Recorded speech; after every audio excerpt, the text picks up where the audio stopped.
And absolutely, this is episode number 27 of Two Next Podcast. I'm one of your co-hosts, Sean. And I'm Lisa. And those of you new to this podcast, we are married Gen Xers who are big Beach Boys fans, and we shoot the breeze about the Beach Boys, and you listen to that breeze. So, isn't that a lovely breeze, ladies and gentlemen? And we're recording this during an unusually hot autumn in Chicago, so we all needed that breeze. Yeah, we went to the beach today. We really did, yeah. And along with a lot of other people. I mean, seriously, it looked like July. It really did. Good grief. And so what's been going on with you? Huh? Well, just banter like most multi-host pop. Then again, we both live together, so we pretty much know. That really doesn't make sense, does it? Yeah, no. But here we are, finally back with another episode. Really, really weird year with lots of life getting in the way that we're not going to get into because that's a long story. Yeah, it's a drag, man. Oh, speaking of drags. What? And stories. What? Oh boy, what we have in store, what we have to talk about for this episode. Oh my. Yeah. Part of me wants to blame it on you, but part of me... Well, it was my idea. But the thing is, the realistic part of me says we were eventually going to get to it anyway, because it's the white elephant farting in the room. And that, friends, or in case my family is listening too, for whatever strange reason, family as well, that is the spring 1990 ABC made-for-TV movie called Summer Dreams, the story of the Beach Boys. Oh my. I saw that the night that it first aired. So did I. Really? Yeah. You saw it in 1990? Yes. I was around. I know you were around. I just didn't know you saw it because I could have sworn that when we watched it together, that was the first time you saw it. No. I saw it. Yes. Okay. Honey, I'm a lifelong Beach Boys fan. You think I wouldn't watch a Beach Boys TV movie? No, that's a good point. Like, I just didn't. That was a red letter day for me. Good grief. And I was a fairly new Beach Boys fan at the time that it aired. And just getting ahead of ourselves a little bit, much of the movie focuses on Dennis.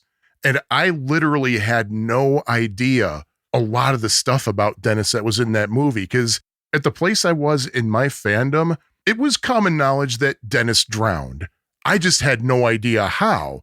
I always thought, okay, they were a family band, family-friendly music. He was probably out with his family, like on a boat somewhere, and he fell overboard or something. Yeah, well, you obviously did not read the People magazine with the cover story, Death of a Beach Boy. I obviously did not, and I also did not yet read the book on which the movie was based. And you should have kept it that way. I should have kept it that way. Yeah, you know you're in trouble when the movie begins with, this film is based on an unauthorized biography. Translation, problem number one that we are admitting to. What's problem number two that they're admitting to? Some dialogue and scenes interpretive of the material have been created, meaning they made stuff up.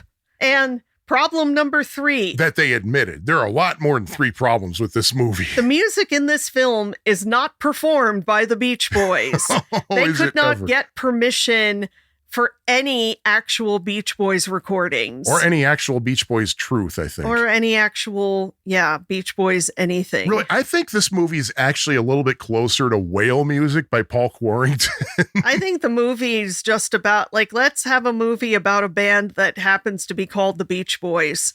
Yeah, right. By the way, I don't mean to diss the Paul Quarrington book. I loved it. It's really good, and I highly recommend it. Anyway, go ahead. I'm sorry. We watched this movie a week ago, and first time in a very long time, because it's not the kind of movie you curl up with by choice. No. And it's like, I was kind of putting myself into why on earth did this movie actually happen? Considering how such a movie would never, ever be made today. Like a movie known to be based on an unauthorized biography with a lot of stuff made, that would never work today. But kind of thinking back to that era, like in the 80s and early 90s, this was a time of a lot of well, first of all, people were crazy about tabloids, Yeah. National Enquirer and the like, and reading tell-all books, and like Kitty Kelly, who wrote all kinds of books about people that had maybe some truth. I never read anything by her, but like maybe some truth, but a lot of hearsay, fabrication, kiss and tell kind of stuff. And I mean, I believe that at the time when Priscilla Presley put out Elvis and Me, which was like mid to late 80s, I think she wrote that to actually get an honest account of Elvis from somebody who was about as inner circle as you could get. Yeah. Like, I think she wanted to have a real legitimate story instead of just some writer trying to make a buck. But I think at that time, having unauthorized biographies and films based on them was probably a lot more acceptable to the general public, even though it really is not right in so many ways. And what alarms me is the number of people who are watching this movie in the past few years and saying, it's not really that bad. Oh, no, it's bad. It's that bad. It is so bad. It I mean, really just is. watching it now, it was worse than I even remember. Yeah. Yeah. And just so you know, I prepared a scene-by-scene breakdown for us to refer to. Oh, good Lord. Counting 62 scenes, not counting the closing credits. So that way we have a guide to refer to. Oh, yay. So when we're ready to dive into it, we can get into this breakdown. I want you to burn that when we're finished. I don't want this in my home. Well, it's on my iCloud drive. Yeah, well, so you want me to have the server burned over at the data farm? Yes. Okay. Yeah. No. No. Oh my God. Man. So Well, let's just start. So yeah. I mean, it's just so bad. I mean, I can't say that enough. There's that book that was written specifically about how bad the film adaptation of Bonfire of the Vanities was, right? Oh, there's a whole book. We need to write one for this. We do. Yeah, a little side note, because I love this story. So there was a writer who was from one of the entertainment movie magazines who was assigned to write like a big magazine article about the making of the movie Bonfire of the Vanities, because that had been a huge bestseller and they wanted to kind of capture what was going on, especially since Brian De Palma was directing it. Tom Hanks and Melanie Griffith, like big stars, were in it. Bruce Willis was also in it. And there was so much chaos and it's just so much going on behind the scenes. To make a movie from a great novel, it ended up so bad that the author had enough material to merit an entire full-length book that's probably as long as Bonfire of the Vanities itself. Which is a long book itself. It's like the making of a disaster. It's called The Devil's Candy. I highly recommend it.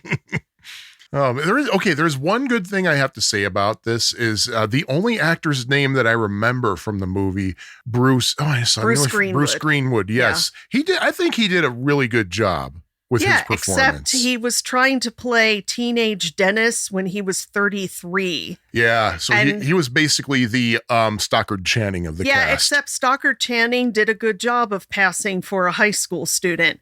This dude did not resemble a teenager in any way, shape, or form. Okay, fine. And the guy who played Mike, I don't remember the name, but he was in Roseanne, the original run of the TV series, as a regular. I don't remember the guy's name. Yeah, because this movie was not worthy of my attention to focus on the cast. No, most of these are actors you never, ever saw again. Yeah.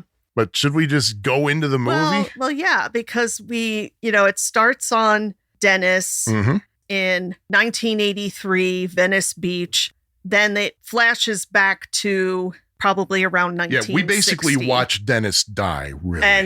And he goes in, he dies, pulls out all his stuff, and he goes back in, comes in, and he's gone. So then it flashes back to circa 1960. And Dennis, who looks exactly the same as in the opening scenes, except now he's a teenager. And the guy who plays Brian, I think the hair and makeup people were told, and costume people were told, make him look like Potsy Weber. You know, he dressed like Potsy Weber. I thought the guy who played Carl looks like Potsy Weber. Well, that yeah. too. But anyway. They all look like Potsy Weber. Not to jump ahead, but this... But it kind of cracked me up that the actor who plays Brian is shorter than the actor who plays Dennis. Yeah, and Dennis was relatively short in real life, from what I understand. Yeah, Dennis and Carl were both definitely short. Everybody was shorter than Brian, except Mike. But yeah, Brian's out there calling for Dennis, and Brian's wearing olive-colored pants, at least from the X generation copy we watched. He's wearing a white button-down shirt with a mustard yellow sweater over it, and brown loafers. And he's kind of pudgy, which again for like 1960 Brian, not pudgy at all. And it's like we kind of see right away that they're portraying Dennis. Again, he's roughly supposed to be about 16 here. Yeah. As being like someone who has multiple sexual partners. Well, I mean, yeah, because like this is interesting that I made a note of this. Like he was on his way out of the water from surfing. He's making out with a brunette. Keep that in mind. He's making out with a brunette. I don't think she's ever named. And like all like older girls. Now, I don't doubt that Dennis was popular with the ladies. Oh, hell because yeah, he always was. Yeah. But I mean, he's not getting that much nookie at 16. He was rumored to have gotten somebody pregnant when he was 13. I'm saying he could be getting, it's like, again, they are portraying him as being with a different girl in every scene. Yeah. And again, the actor was 33 and the actor is playing Dennis like he's 33. Yeah, right. Like right. not as a teenager who might have a little bit of, I mean, hey, I teach high school. The coolest kid in the school is still a little bit awkward. I mean, that's true. just part of being a teenager. Yeah. And fun fact, we think this scene was done at Paradise Cove. Maybe. Because like there, you can see off in the distance, there's a very distinct white pier, short in terms of height, just like the one at Paradise Cove. So it very might have well been Paradise Cove. And Brian, and this is going to be a bone of contention throughout the whole film, Brian is portrayed as being completely weak and ineffective in every possible way. Yeah. Like completely devastatingly shy around girls because Dennis is like, hey, you want me to introduce you to this one? It's like, Brian had girlfriends. Yeah, that was the very next scene when Dennis introduces him to Tinda Gerson. We all know who Tinda Gerson is, right? Sure. I mean, Brian had girlfriends. Brian was a varsity athlete. Yep. Brian had a Letterman sweater. He did not need his 16-year-old brother to give him confidence and introduce him to girls. And that's something that continues through the whole thing, that we see time and time again that Brian has zero confidence and constantly needs to be pushed by Dennis. Now, of course, we do know that Dennis was a huge supporter of Brian. Oh, yeah. Was often on Brian's side in various issues with the band. But Brian didn't need Dennis to run his life for him. Mm-hmm. And that's how he's portrayed in the movie, as somebody completely weak. And I hate that. Yeah. It's been a million years since I read the Stephen Gaines book, and I really don't care to do so. But I mean, I don't even think Brian was portrayed like that in that book. I don't think he was either, but we should talk about the whole reason that this whole scene is happening, because Brian was obviously sent to the beach to bring Dennis home for dinner. Dennis is like, man, I don't want to eat mom's chipped beef. And so he insists they stop at a hamburger stand, which is called Quick Serve, S-E-R-V, Q-U-I-K-S-E-R-V. I guess, remember that, because we're going to come back to that later. I guess they couldn't get permission from Foster's Freeze. Or wherever, but it was obviously right by the beach, wherever it was. Foster's Freeze is not by any beach. Well, there's multiple. Well, there might. Well, okay, locations of but the one in the Foster's Hawthorne was nowhere near. Yeah. No, Hawthorne is nowhere near a beach. Okay, But anyway. But yeah, Dennis is like, hey, I'll introduce you to Tinda. Dennis actually goes home with Tinda. So that was interesting. And then we go to the next scene we see is the Wilsons' living room at night. It's Murray, Audrey, Carl, and Brian. Brian's leading a family sing at the organ. Murray is singing lead on apparently a song he wrote. I'm assuming the title is Hop, Skip, Shuffle. Because they couldn't get permission to use two-step, sidestep, I don't know. And so I don't think they could get I'm surprised they could get permission to mention the state of California. Yeah, well, right. Actually, I mean, maybe they filmed something at or near Paradise Cove, but there are scenes in the movie. Like, there's one scene where I thought I saw bare trees in the background. Yeah, like I they know what you're filmed it saying, in yeah. Pennsylvania or something. So maybe even the state of California wouldn't let them film. I don't know. Who knows? But they're singing this song. Dennis comes in while they're singing. He's howling like a wolf. And then he hears Murray say, Dennis doesn't have talent. You and Carl have talent. Dennis is briefly hurt, but then he starts howling again and walks in. And they're like, but. And then what happens? We go into the Wilson brothers' bedroom. I think Dennis is like talking about how Murray doesn't know what he's talking about. Brian, you know what's happening now. All that good stuff. And this is a very cheesy biopic trope here. Dennis says to Brian, you can do it, Brian, but you got to write what's in your head, not his. It's like the inspirational line that you always hear in these biopics that sets the scene for what you need to know about the rest of this person's life. All right, is that the same scene that has the great Carl line? Oh, yeah, let's drop a sample of that here. Hey, you got a hickey.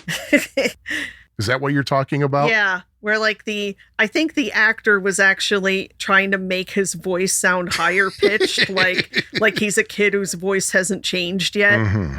Yeah, I would be dead shocked if Carl Wilson ever said anything like that to anybody in his whole Good life. grief. Yeah. Yeah, and that's when we first hear Mike mention, because Dennis says, hey, you guys you got to write some rock and roll songs. And then Carl said, well, that's what Mike's been telling him too. And he's, well, cousin Mikey's right for once.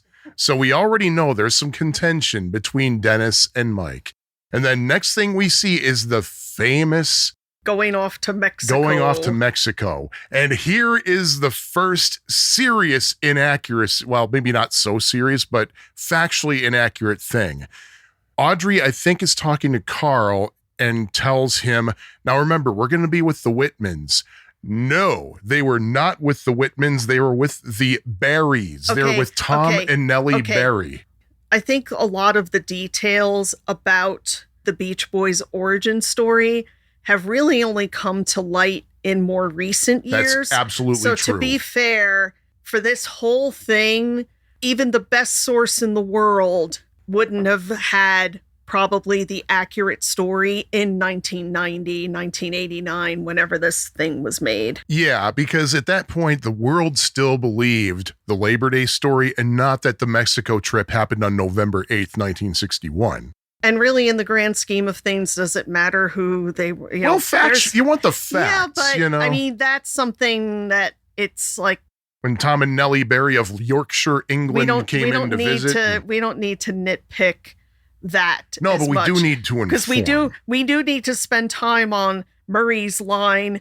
I want you boys to behave like Wilsons. Whatever the hell that's supposed to mean. Oh, we know what that... We eventually learned what behaving like Wilsons is. It meant spending all the food money within the first 5 minutes. Yeah.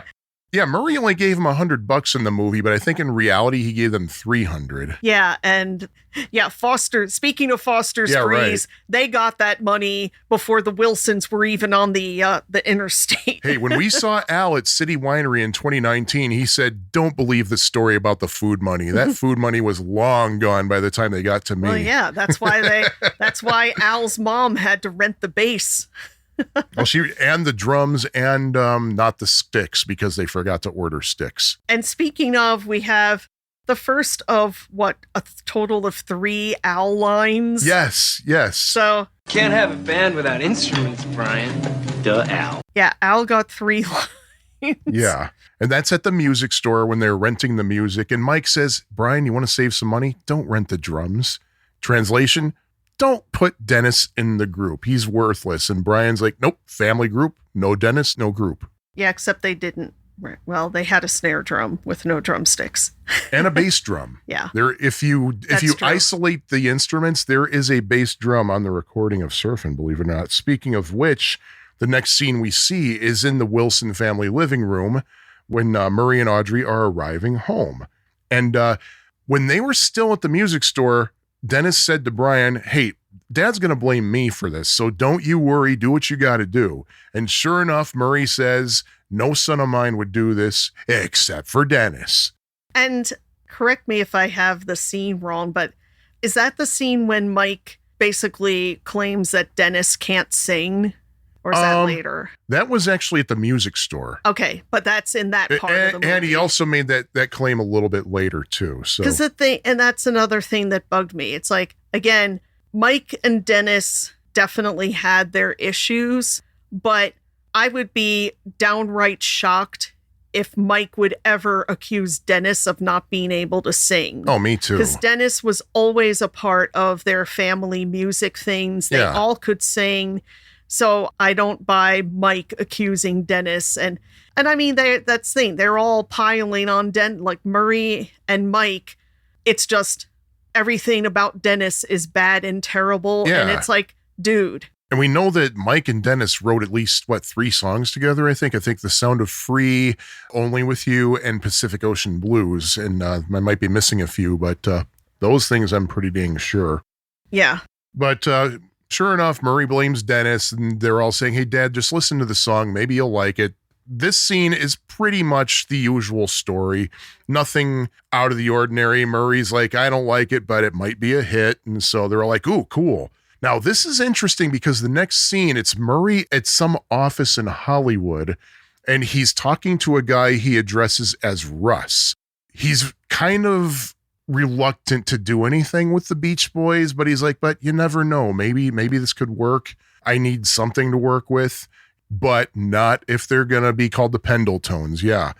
Which tells me that this was supposed to be Russ Regan because he was the one who named the group the Beach Boys. Yeah. I don't think he was a Capitol employee. He was just, I'm always confused about his role overall. And Nick Vinette is never mentioned ever. Right. There's never any mention of them signing with Capitol. That's right. There's no Capitol's never mentioned at all. Capitol is never mentioned at all. Again, they probably couldn't get permission.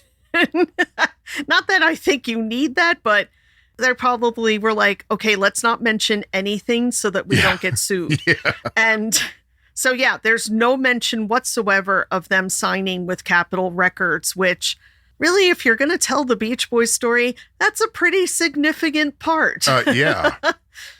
So then we go to the hamburger stand, apparently in Redondo Beach, because judging by the dialogue, we don't know the name of the place, but we know it's Redondo Beach because some blonde girl approaches Dennis again. Yeah. And says, hey, my folks are going out of town. And somebody said, I think it was Carl who said, have you been with every girl in Redondo Beach? And he's like, 2 or 3. But suddenly they notice that people are starting to look at them kind of funny. And one of them says, why is everybody looking at us? And just on a whim, one of them turns the radio on and the DJ is talking about them. And they're like, wah! And then they play Surfin'. Well, they play a recreation. Of Surfin', yeah. Because, of course, it's not by the Beach Boys. And they don't show Carl throwing up, no, which I think don't. is a significant part of them first hearing themselves on the radio. Yeah, absolutely. Because we know Carl was so excited, he drank too much milkshake and puked. Yeah. Hopefully not in Brian's car, because the real Brian, as we know, is not a wuss, and there probably would have been consequences. Good grief. But then after that, that's when we go to the performance at some unknown venue. There is an establishing shot, but at least on the copy we watched, it was way too blurry to get any kind of name of it. And they are wearing gold lame jackets. Yeah, what's up with that? Which we have never, ever, ever, I mean, any picture we've ever seen of the Beach Boys in early performances, they're either wearing just regular suits or Pendleton shirts. Yeah, one of two different varieties at least of Pendleton. Yeah, there was like a red plaid and then the usual blue. Yeah. It's like, what is this? And of course, the performance is a complete disaster. Which is apparently true to real life. Well, it's probably true to real life for any group of kids playing in front of an audience for the first time. But still, it's like, that's the only time we see them performing in their early days. Yeah, and we don't actually see them perform. We only see the before-math and the aftermath. Mm-hmm. And what really sticks out is, like, to me, is that Murray said, you guys did a bang-up job out there, you know, and he was very encouraging. At this point, we don't really see Murray being the bastard that he was reputed to be. Well, he was a little tough, but, you know, just more like, you know, your tough old man kind of thing, not your abusive a-hole, you know. Then we go to a recording studio, and the first shot is of the mixing desk.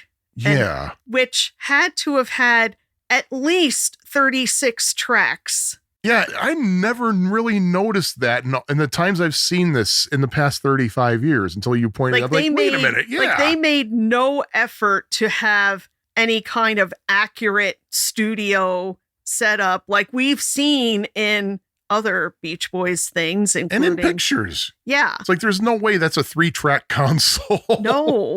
No. And in the background, there's like things with LED lights all over them, which maybe existed back then, but I don't think it was as likely as, say, in the late 80s. Yeah, right. Historically, this was supposed to be Western Studio 3, because that's where they recorded Surfin' Safari, the song. So the engineer, I guess we're to believe, is supposed to be Chuck Britz, who looked nothing like Chuck Britz. He's like talking to Murray saying, man, I've worked with these people, that people. Your kid is a genius. He's going based on that performance of Surfin' Safari that they're recording. And I have an apocrypha alert here, because at the end of the take, they're all like, yeah, that was pretty good. And then Carl said, yeah, and that was only the B-side. Because it's common lore that Surfin' Safari was originally the B-side, while 409, which was a car song and more applicable to the whole country and not just people on the coast. Apparently, there's no evidence that that was actually true. And if you look at the Matrix numbers on the original single, they sure seem to imply that Surfin' Safari was always the A-side. And the people making this movie weren't looking at any Matrix numbers. No. But I mean, it's something I never really thought of until after we watched this movie just for this podcast. And I posted about that on Endless Harmony. I said, and the Wikipedia entry even mentions that there's no evidence that it ever actually was on the that Surfin' Safari was the B-side. And somebody commented with, I think it was something, a paraphrase from Nick Vinette, I think, who said, if I intended for 409 to be the A-side, why would I have them holding a surfboard on the picture sleeve? Which is true. The Surfin' Safari picture sleeve, they're holding a surfboard. Yeah. So. Good point. But other than that, there's nothing remarkable about the scene except... Well, there is one thing that they actually did get right. Yeah? That Mike Love was on his own microphone with the other guys gathered around. Well, of course, except Dennis, because in all ways and in all places, Dennis is off to the side, pouting with his arms folded and looking like, I don't know. It's like, is he rebelling? Is he excluded? Like, it's very hard to tell, why is he even there if he's not singing? When we know for a fact he was singing. Yeah. He always was. But yeah, they actually did get it right that Mike was isolated on his own microphone. Yeah, there's nothing terribly remarkable about the scene except that really anachronistic equipment thing. They do the take and then Murray says, you got to do it one more time. You can do it better. And they're like, Brian's like, well, let's do it. Come on. And then that's it. Because Brian was a complete wuss. Yeah. And next thing we see is what apparently is supposed to be the famous Paradise Cove photo shoot, complete with the striped surfboard and everything. Which was absolutely not shot at Paradise Cove. Yeah. It's some other beach that looks nothing like Paradise Cove. And of course, it should be obvious to anybody who's ever watched anything that David Marks does not exist, is not mentioned, is not in that photo shoot. Yep. They just stuck Al in there, and that's about it. Yep. I love the dialogue in this scene because, well, first of all, this is when Murray is handing out the I Know Brian's Dad buttons. Do we know if that ever really happened? I think that's common in Beach Boys lore. I don't know. I don't think any of those have ever turned up. Yeah. If people have actually seen a bag of the party chips, there had to have been a I Know Brian's Dad button somewhere. So I'm kind of questioning that. I don't think they made it up for the movie. I think that was somewhere in somebody's book. Yeah, that must have been in Heroes and Villains. Well, it's also just part of the repeated, because that's a problem with a lot of the early story, is that Murray made up a lot of stuff that got put out in Capitol press releases, and people doing research took it as a reliable source because it's from Capitol Records. So it's only been in later years when people started really digging into things and finding out, okay, this isn't completely accurate. Right, yeah. And the other dialogue I love in this scene is, well, first of all, what's brought out is a very important fact in Beach Boys lore. Mike says something like, what would our fans find out if you hardly sing on any of our records? He was saying that to Dennis. And then Dennis said, or that only one of the Beach Boys knows how to surf. So that was kind of an important expose there, because that is a very important thing to know if you don't know about the Beach Boys. And of course, somebody from the press said to Murray, is that true? Murray's like, no. And Dennis is like, yeah, Mike, here, take the surfboard. Go for a ride. Mike says, too cold. Then Dennis is like, not for a real Beach Boy. He grabs the surfboard, fully clothed, and runs into the ocean and catches a wave. Of course, none of this ever happened. No, but I'd like to think it did. There was no accusation that Dennis didn't sing on the records, because Dennis did sing on the records. I mean, really, even if you listen to Surfin' Safari and 409 on both the Good Vibrations box set and the Made in California box set, it comes to a complete end where it doesn't fade out. You can actually hear Dennis almost by himself at some point. You can hear what part he's actually singing. So, yeah. And I don't think even when the Beach Boys were brand new and totally green, I don't think any of them would have been that stupid to say things like that in front of journalists. Yeah. Who probably weren't even at Paradise Cove because it was just a photo shoot. Like, why would there be any journalists there? Yeah, right. You know, it was a Capitol photo shoot. It wasn't like a photo opportunity for the media, or, you know, it was a specifically Capitol Records called it, paid for it. It was for their promotional materials. Yeah, you want to read more about the photo shoot? Read Becoming the Beach Boys by Jim Murphy and Mike Love's Good Vibrations book. Yeah. They're both, especially Mike's book, I think has a lot of detail about that. Now, I told you that when I first saw this movie, I was a fairly new Beach Boys fan, but I knew enough about the Beach Boys to know that the next scene is absolute. Oh, this is garbage. This is beautiful. We see them again in the studio. Same studio, same engineer. So again, this is the early years. This probably would have been 62, 63 maybe. Yeah, ish. Yeah. They're recording Barbara Ann. And they're overdubbing vocals onto a complete backing track of a basic 4-piece band, bass, guitar, drums. And nobody is wearing headphones. Nobody's wearing headphones, yeah. Like, how can you record in a studio without hearing said backing track? And Dennis is sitting off to the side in the actual studio proper, not even in the control booth. He's in the room with them. Why is he there if he's not actually doing anything on the recording? He's sitting there off in the corner on his drum set, frowning and not singing, when we know he sang on the actual recording, which was actually done more than 2 years later. Yeah, with a completely different instrumentation, too. And without Murray being there yelling at everybody. Yeah, and that's the thing. Murray aborts the take, and he's shaking his head, and Dennis gives him some pushback. He says, "Back off, old man," which causes Murray to get up from the control room and burst into the studio, and gives him a severe tongue lashing and kicks him out of the group. And we got to know this because of the scene after that. Do you have anything else to add about the Barbara Ann session? That didn't happen like that. Yeah, that didn't happen ever. Oh, man. How were they? Okay, dude, they were overdubbing vocals without headphones. How? I don't know. Either they were luckily guessing, I don't somehow know. they weren't getting feedback from the monitors. I don't know. Oh my goodness. And the thing is, I had never in any Beach Boys history ever heard anything about Murray throwing Dennis out of a session.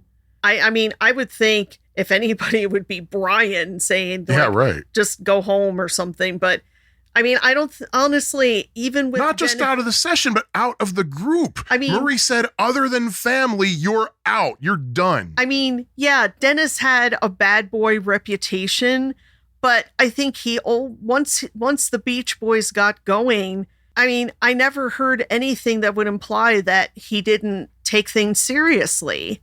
Again, they're building this one-dimensional character who can never do anything right and just gets constantly yelled at, berated, shoved off to the side. And it's like, it's ridiculous because it has nothing to do with the integrity of the actual band. Yeah. So next we see Brian at a beach in sunset, and we see why he's there. He was looking for Dennis, who's there at that beach, lounging against a lifeguard tower. And he's drinking a beer. He offers Brian a beer out of a bag, and they talk. And there's a line. This is probably our friends. This is probably a you had to be there moment. But those of you who have been listening to all of our episodes might remember our very first guest, our friend Carrie, who contributed to our reconstructing the Beach Boys Love You discussion as if it were done by the Muppets, because she's both a Beach Boys expert and a Muppets expert. She was with us the first time she saw Summer Dreams. And Dennis says to Brian, in fact, let's just drop the actual line in here. You know what I like about seagulls? Oh my God. Carrie literally reflexively screamed at the top of her lungs when she heard that line that was supposed to be uttered by Dennis Wilson. Yeah, a roughly 18-year-old Dennis Wilson. I don't think Dennis ever said those words together, ever.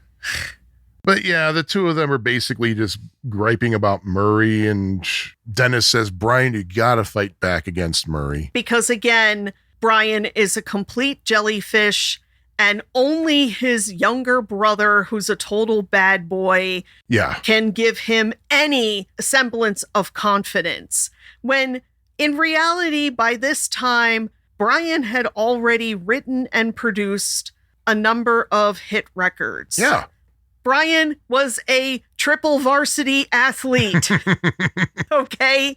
Brian drove a really cool car. I think he had like the classic 57 Chevy. He probably did. Brian had... Wait, did he? Or something close to that. I know I've seen a picture. Like he had a cool late 50s car.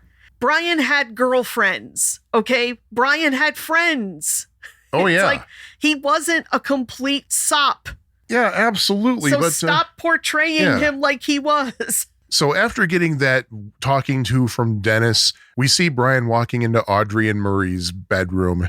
And he says to Murray, he said, look, I need Dennis in the band. And this is when things start to get a little bit, I don't know. I don't know what the word is. Ominous, maybe. Maybe that's a little bit too harsh. Because Murray brings up the upcoming tour. And Brian's like, oh, yeah, by the way, I don't think I can do that tour. Maybe not in that tone. Yeah. But he's like, I don't know, Dad, I don't think I can go out on the road. I'm just losing my mind here. And of course, Murray doesn't want to hear a thing about it. He's like, I'm the manager. Let me handle those kind of logistics. So now we're in the studio again. Oh, God. They're recording in my room. At least now they're wearing headphones.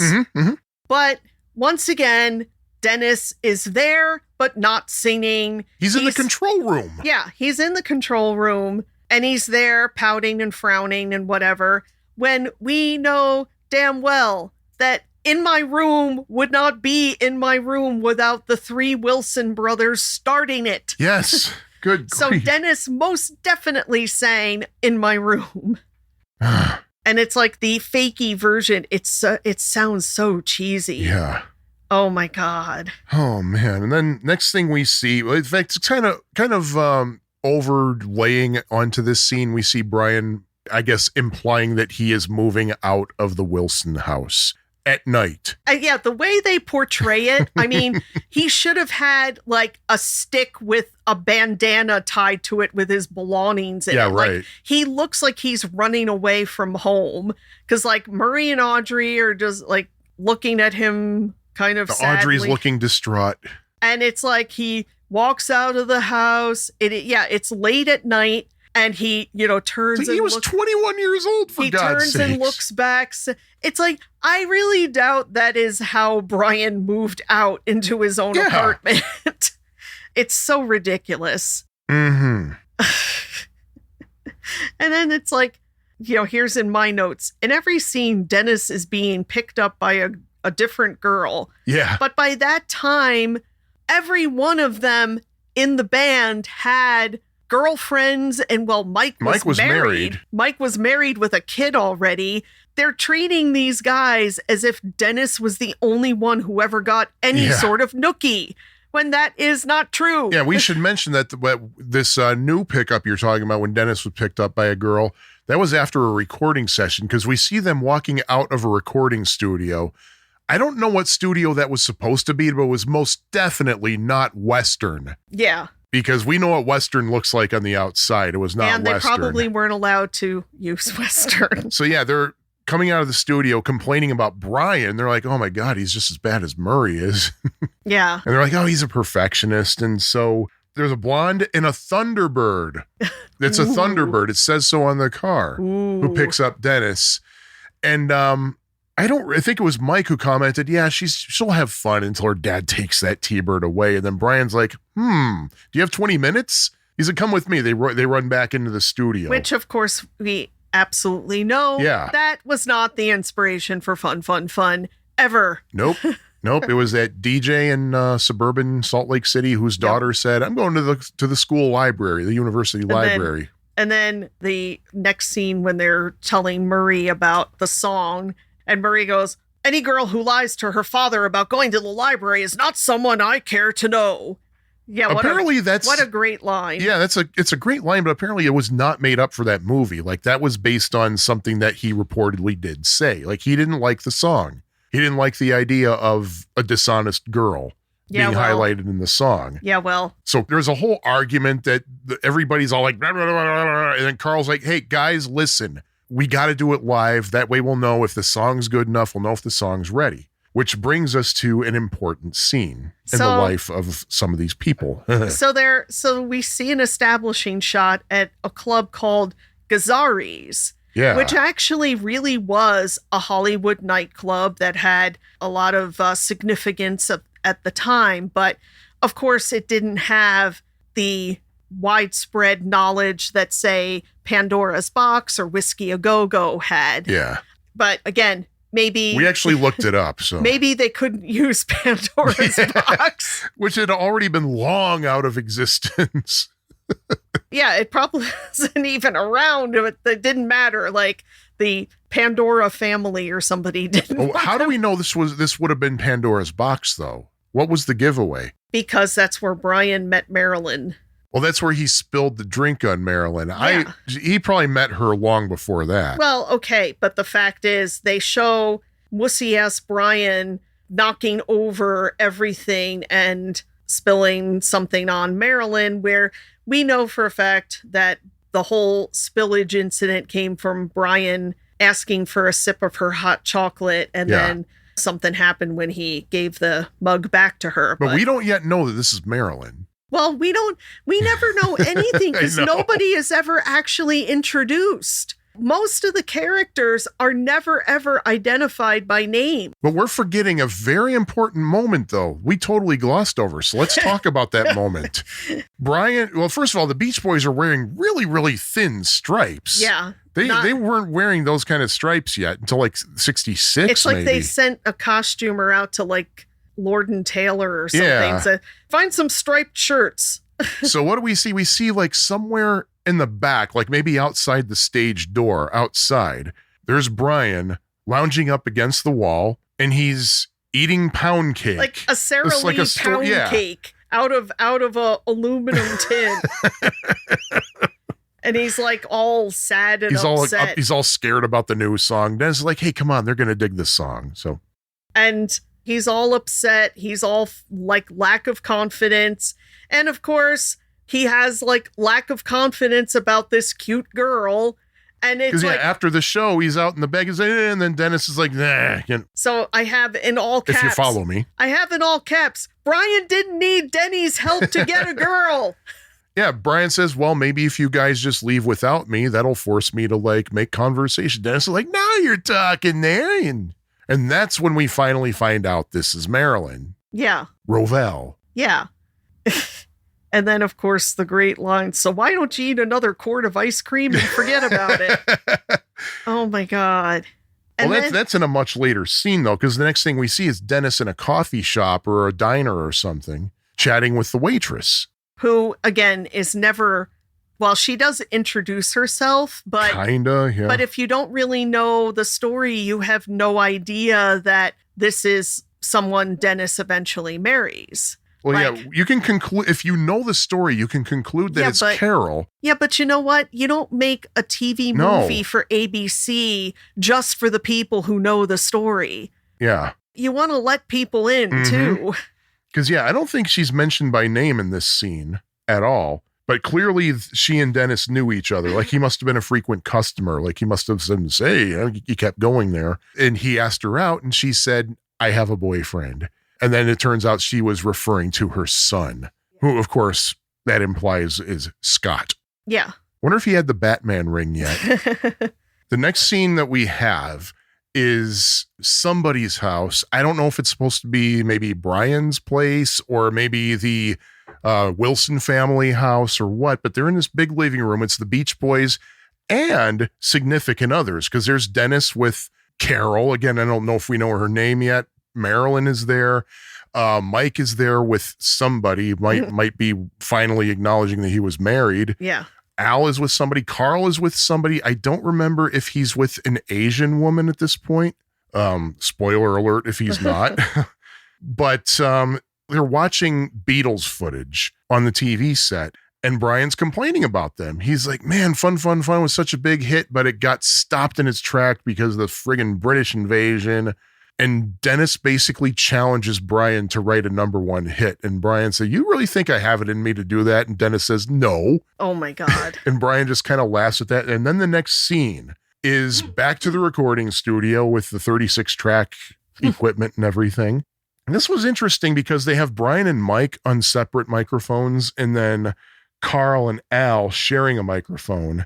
Dennis is actually at the microphone with the two of them, but he's not singing. He's just kind of dancing. I'm guessing he's there for the hand claps because they're recording I Get Around. Yeah. And once again, Murray is being Murray, and Brian is getting really pissed. He said, I can't concentrate when he's back there being distracting and all that. So this is the famous Murray gets fired scene. Mm-hmm.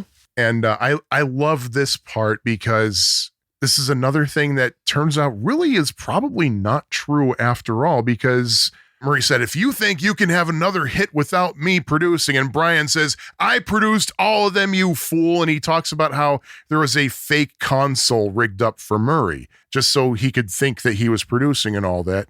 There's reason to believe that was likely not true at all, because Murray was no stranger to recording studios and how things worked. Yeah, he would probably be able to sniff out a fakey thing.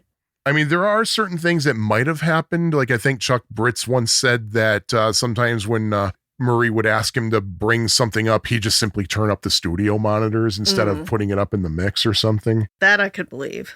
So yeah, now Murray is gone. So the next thing we see is when Now, I don't know. I'm confused at this point because are Brian and Marilyn supposed to have been married at this point? Like In real life, they weren't yet. But we're assuming that this is in Brian's bedroom of wherever he's living. They're packing for something. Well, considering that the scene after this was Brian having the nervous breakdown on the airplane, I mean, when that happened, they had been married for a couple weeks. Okay. So they very well may have been married in this scene. They may have been married, but if anything, they were like together. So they're in like a bedroom that does not look like a bachelor pad bedroom because there's floral design on the walls and it looks very, very woman's touch kind of thing. But Marilyn is packing Brian's clothes. So it has to be a place where Brian lives. Yeah. But again, we have no idea if they're married, if they're living together. We have no idea. Mm-hmm. And Brian is talking to a man about his age. He's like in a suit. But we have no idea who this person is. We have no idea what his name is, what his role is. Nothing. Yeah. Like Brian is talking to him and he is responding, but we have no idea who he is. And Brian's talking to him about not wanting to tour. So it's like, huh? And then the next scene is they're on the airplane and Brian has his nervous breakdown. And we get Al's line number 2. Brian, come back. Cool it. Which apparently, the way Al always told it, that's what happened. Yeah. And I still wonder, oh my God, I need to ask the powers that be, well, maybe not the powers that be, but those who would know better than me. I think it's in one of the Capital 2 for CDs from during their Capital era. I mean, when there's a picture of Brian and Al sitting next to each other in an airplane, and Brian is looking a little bit off. I'm wondering if that might have been taken. Maybe. That day, which would have been, by the way, historically, December 18th, 1964. Yeah. So the next thing we see, the group is in, I guess, a hotel room or a hotel suite, and Carl is on the phone and he's talking to Audrey, telling her what went down.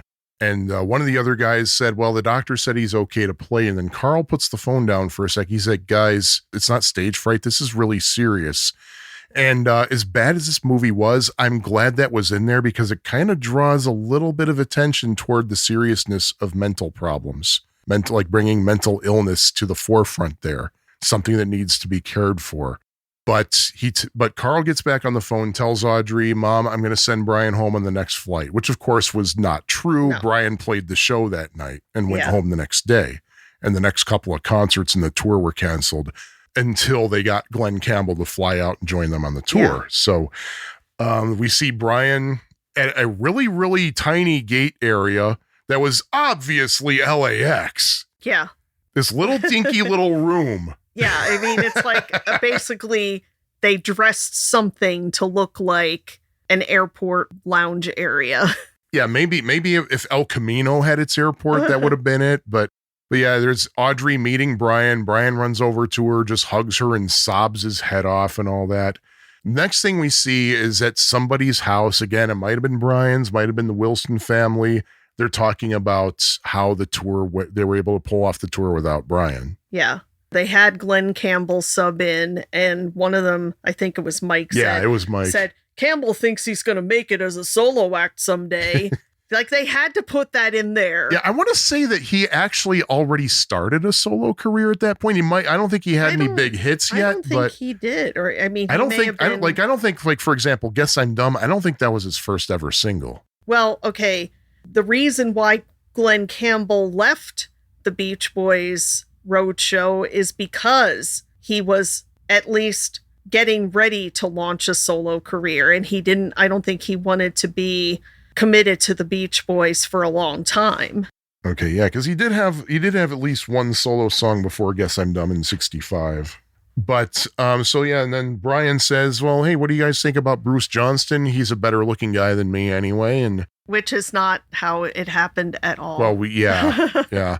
But did we even really know the story of Bruce joining until fairly recently? I don't really know. I just know that like on the Beach Boys channel, there was a little clip from Bruce saying how, or was it on the Beach Boys channel, or maybe it was in the Disney documentary where like Bruce said how like either Brian or Mike reached one out of them to him. called him up and said, hey, because Bruce was well connected, do you know anybody?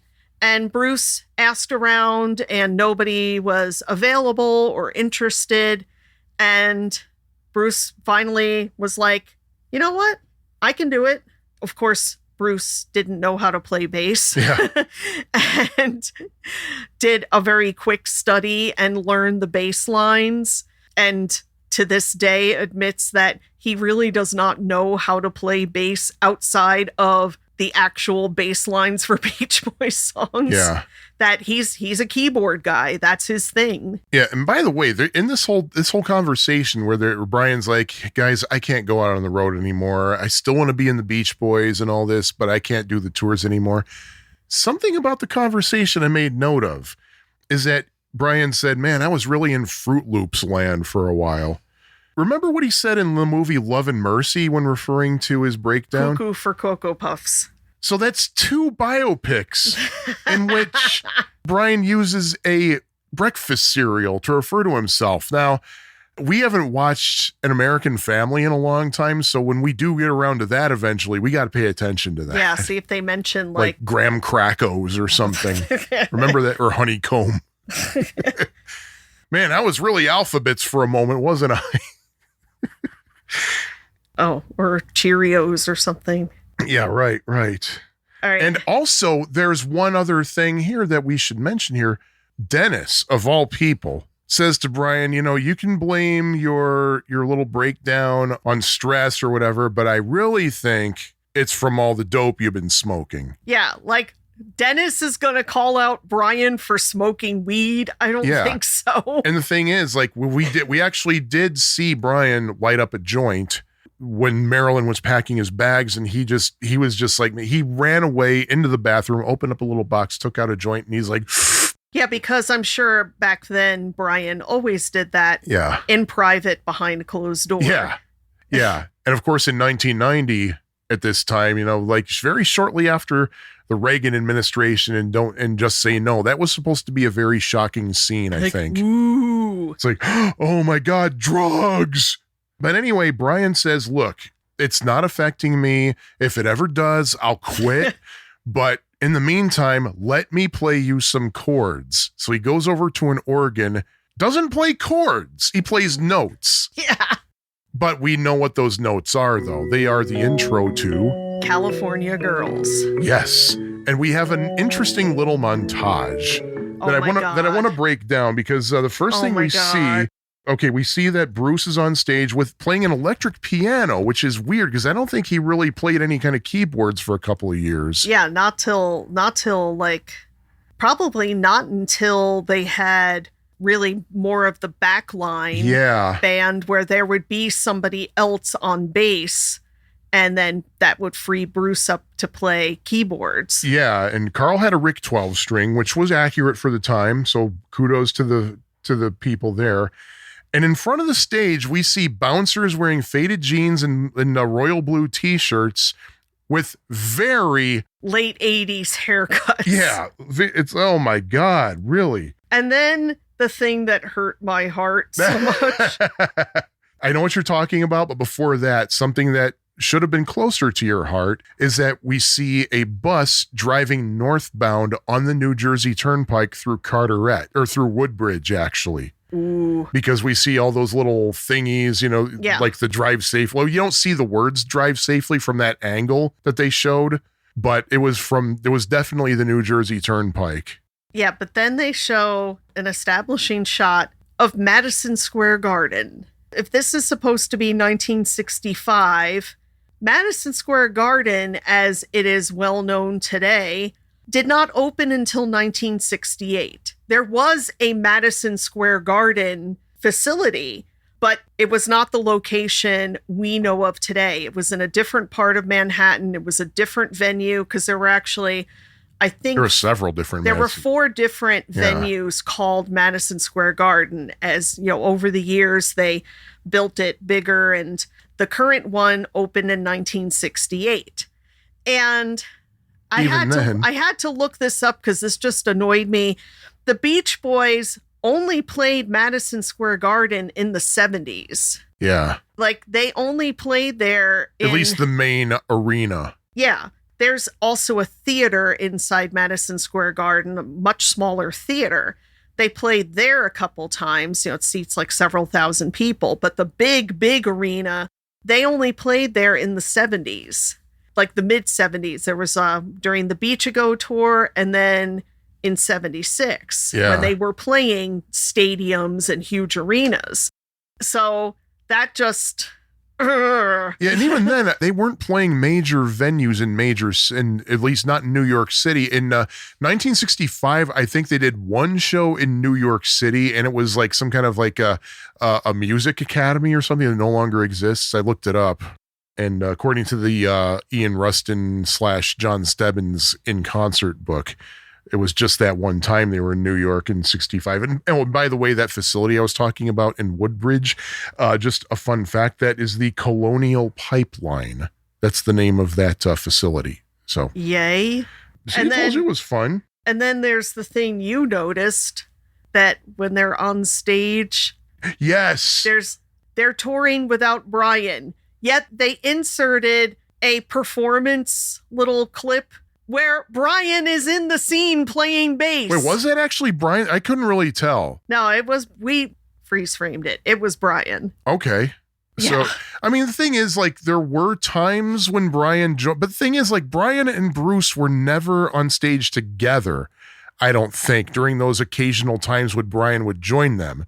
It was either because Bruce was unavailable for whatever reason, like he was sick or something, or because they were recording the concert for a potential release, at which point Bruce could not be on the recording. Yeah, because he wasn't officially on Capitol yet. He still had, I mean, I don't think it was so much that Bruce wouldn't be with the Beach Boys because he was sick. I think he had other obligations. He was under contract from a different company and probably had other things he needed to do.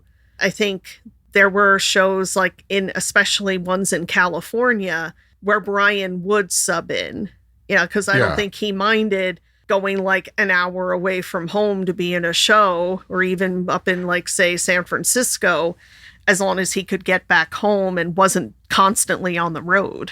Yeah, and something else that I want to bring up, in that montage, we see some kind of party at Brian and Marilyn's house. They have a bunch of people, including the Beach Boys. And Dennis is there with, well, I'm just going to call her Carol because we know she's supposed to be Carol, and Scott, and a little girl, a young girl. And the next scene, or there's a scene, maybe not the next scene, but later on, where Carol and Scott and this girl are coming into Dennis's house. There's no way in hell Jennifer was that old yet. Yeah, she was only born like a year before Dennis and Carol split up.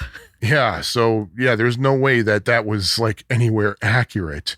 And in that montage, we see Dennis making out with a blonde backstage. So, it's, again, Dennis being the playboy. Audrey was at the party too. I saw her briefly. I made a notice. This is something that I want to mention because it is so cliche. We see stock footage of an airplane landing, and that sound effect they always use. That little... Yeah, the squeaky wheel squeaky thing. Wheel sounds like, oh my God, they had to put that in there. Yeah. And this is a little bit of controversy coming up here because as the Beach Boys are running through, or not running, but going through the airport, either Carl or Dennis, maybe both, wearing a lei. So I guess that's assuming they're coming back from Hawaii, from somewhere. And somebody from the press approaches and talks to Mike, who is with, obviously, supposedly his wife, carrying his daughter too.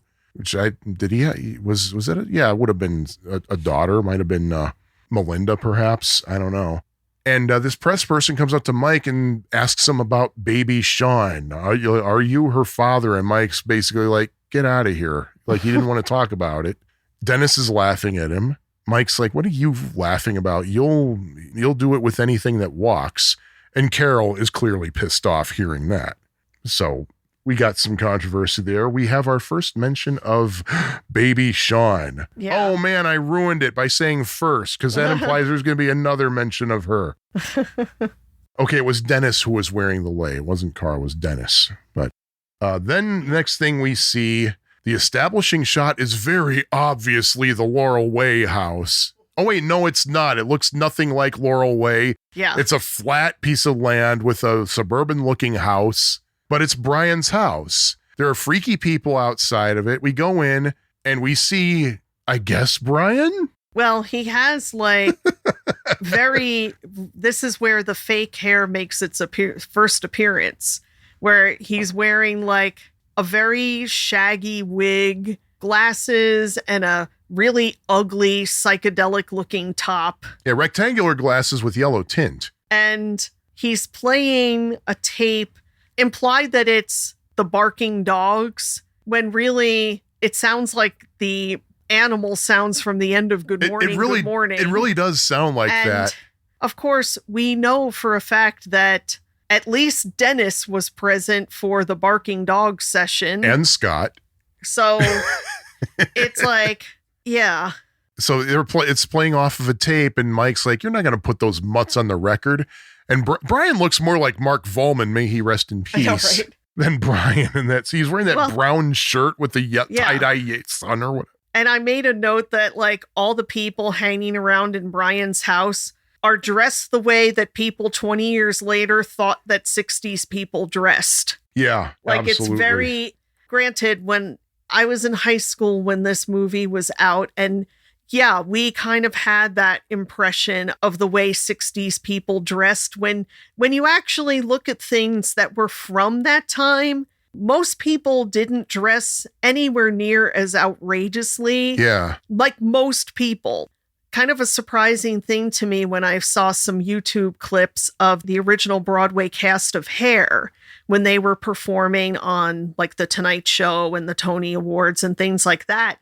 And I mean, they weren't all like tie-dye and fringe. Even if you look at actual stage pictures, I mean, some of them were wearing some things, but I mean, like a lot of the women were wearing like, say, a turtleneck sweater and corduroy hip huggers or something. Mm-hmm. Like something that was still a style of the time, but much more low key than you would think. Yeah. And yeah, so it's just that kind of fakey, let's take all of the 60s and just smash it into one thing. You know, it's kind of like how now people think in the 80s we wore neon colors constantly, where really there was only about a year that was a thing. Yeah, right.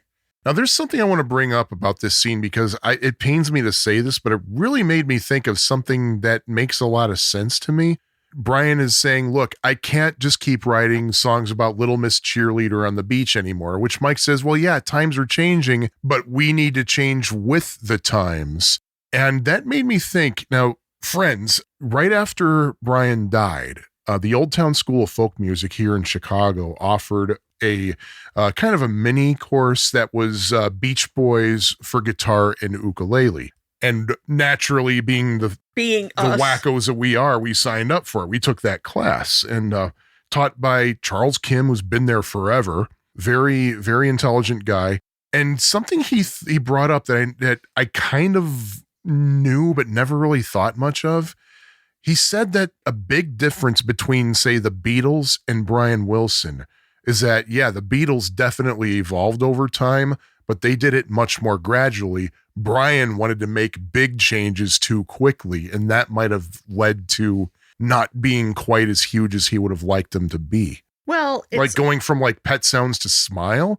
That's a huge leap. It's also, I mean, we've known from various Beatles sources, including the Beatles themselves, that something that kept them kind of centered and grounded was that there were 4 of them. Yeah. That were all on the same page, and that they all had to agree on things. Like one of them would come up with an idea. And I mean, some not saying every idea was embraced, but they would talk about it. They would go through it, and they were willing to take risks and try things that sounded really good, and they trusted each other. The Beach Boys didn't have any of that. Yeah. Brian did not have another Brian, which actually, now that I say that, sounds extremely frightening. If there was another Brian, oh, good Lord. But I mean, Brian had collaborators. Brian had people who, and I know there's people out there like, well, what about, Mike is always against. Mike was not always against Brian. Mike was on the same page as Brian a lot of times. Oh, yeah. Because otherwise nothing ever would have happened. But there wasn't another Brian on the same level, the same plane that could agree to things and that was willing to take risks in the way that the Beatles were. And also, there was nobody who Brian trusted enough, I think, who could say, you know what, this is not a good idea. Not all of Brian's ideas were wonderful. Or they might have been wonderful, but not ready for prime time. Or just, that they needed to be shaped, developed. Yeah. That's a big difference. And I mean, we've talked about this. I think we talked about this with David Leaf, that if Brian had had more support and more people who were on the same plane as him, things would have been different. Yeah, I'm sure. And we're talking besides the Fosse posse. Well, they were friends and who were supportive of Brian's crazy ideas, but none of them were musicians, producers, arrangers of the same level as absolutely. Brian. Yeah. Because you can have somebody who is going to be on your side. Like, they weren't people that Brian could probably talk to in a musical way. Well, yeah, that's very true. And the thing is, we know that in this scene, Brian was in the midst of working on what he was hoping to be the greatest album of all time. And what was Mike's response to that? Because you had to pause and go on like a 20-minute rampage about this. And I can't really say I blame you. Because this is what Mike said. With barking dogs and pounding spoons and love songs to God. Now, okay, barking dogs. Yeah, we had that. Yes. That's how Pet Sounds Banana ends. and Louie, yes. Pounding spoons? When? Where? Ever? I mean, we know. At a dinner party. Yeah, that was a dinner party, not a recording session. That was something Brian just did for fun, probably once. Yeah. But again, pounding spoons? I don't even know what that would be. Oh. And love songs to God. Teenage Symphony to God. This is obviously a conglomeration of Pet Sounds and Smile. I mean, bastardized to pieces. I mean, yeah, God Only Knows is not a love song to God. It's a love song. It's a song that mentions You God. Light Up My Life, that's a love song to God. But that's not a Beach Boys song. No, thank goodness it isn't. So that whole thing is akin to the movie version of, based on the book, The Late Shift, about the whole Letterman-Leno late night battle for the Tonight Show and all of that mess in the early 90s, where there is a scene and I've read the book. The book is very good. The book is authorized, but the movie is terrible. I've read the book a number of times. I really enjoyed it. There's a scene in the movie when Letterman is kind of trying to figure out what to do and save his career. He's out in his backyard throwing tennis balls or baseballs at a target. And then the actor is wearing like an orange fright wig, like very ridiculous. Like he had the wig on for the whole movie. It wasn't just but it's just and I know Letterman totally made fun of that scene because it's like, when did I ever do anything like that? So it's kind of just totally making something up for what purpose? I have no idea. Yeah, and then Mike complains that Brian's sucking on a hookah all day long. It's like, all right, hookahs. That's not drugs. No, and even then, from what I understand, the amount of tobacco you get in a hookah is pretty damn small. Yeah, it's mostly like fruits and stuff. Yeah, it's like, well, it's tobacco mixed with other things that's supposed to be just like a pleasurable thing. And it's like about the equivalent of like, I think, 1/10 of a cigarette. And maybe. I'm sure you can probably put some substances, but The fact is, the hookah in itself is not a drug thing. Yeah, and then Carl said, Spector says what he's doing is genius. Which is a laugh because my Phil God. Spector never said a nice thing. He said pure genius, I take back. Yeah, Phil Spector never said a nice thing about Brian Wilson in his whole life. Oh, you said, Brian's a sweet guy. He did say that. Yeah, he once. probably would say that in the same tone of voice that, like, his great-grandmother is a nice lady or something. Yeah. Like, not so much a compliment. And actually, I think this is the first time when I really suspect that Carl is supposedly with Annie, because he is with an Asian woman at that point. But that might be Annie, but Well, again, I don't know. Nobody is ever introduced. Yeah. We have no idea who these people are. Yeah, and then Mike says, is that why your brother turned the living room into a giant sandbox? And the thing is, you don't really, if you look really carefully, you're like, oh, okay, yeah, I can see like that it looks like the piano is in a sandbox. If he hadn't said that, you wouldn't have even noticed. You never would have noticed, ever. And keep in mind, throughout this whole thing, the name Pet Sounds is never mentioned. Never, ever mentioned. Again, because they probably didn't want to get sued by Capitol. Seriously, at this point, I think Fun, Fun, Fun is the only song that was actually mentioned by name. Yeah. So far, at least.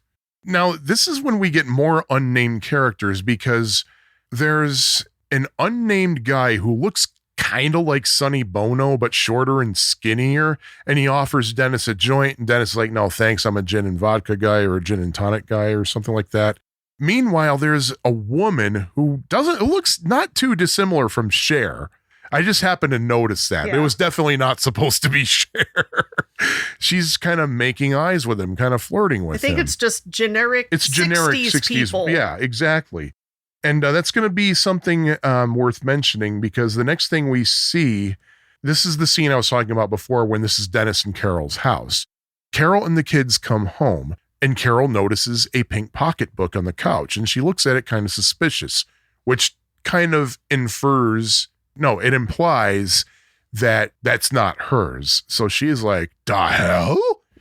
Dennis walks in, and he's got just shorts on, and he's buttoning a shirt up. So he's like, oh, I didn't expect you home so soon. And she said, who's is this?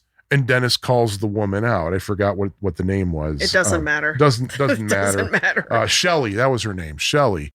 He said, yeah, we just wanted to get a swim in before the recording session. And she's a friend of Brian and Marilyn's. And, we just wanted to swim. I told her she could borrow one of your swimsuits and all this. Meanwhile, she's pulling up a strap over her shoulder. So something was going on. Dennis is like, nothing happened. Come on. Carol said, I want out of this marriage. Mind you, this was in 1966 in this movie. When did their marriage end? Like a year later? Like 67, 68? Yeah. Like basically Jennifer was maybe just born at this point, but I don't know. I'm so confused. If you try to timeline this out along with the real impossible. Beach Boys, yeah. But the next thing we see is a recording session for God only knows. Which Dennis is in the control room, pouting with his arms folded once again.